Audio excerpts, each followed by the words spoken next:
Обещах да направя скалички и ето ги и тях. Стандартно се поръсват с кокос, но тъй като нямах, моите са с пудра захар. Ако по-рано знаех, че се правят толкова лесно, отдавна щях да почна да си ги правя сама. Използвах 250 грама бисквити, които си направих на трохи.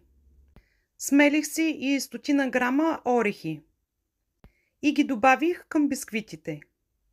Също така и 50 грама пудра захар и около 60 грама масло.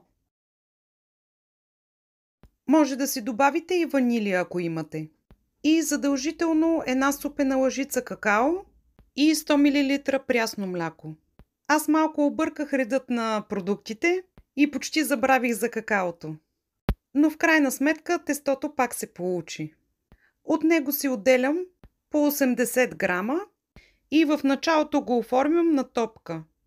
След това поставям на плота и търкалям под наклон само от едната страна на топката, за да се получи конус.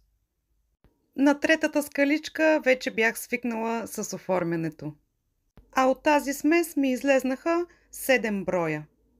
След като ги оформих, ги оставих за 15 на минути в хладилника, за да се стегнат.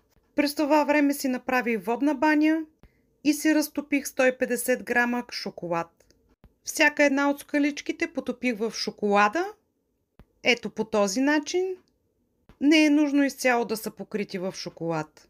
Изцеждам и оставям върху хартия.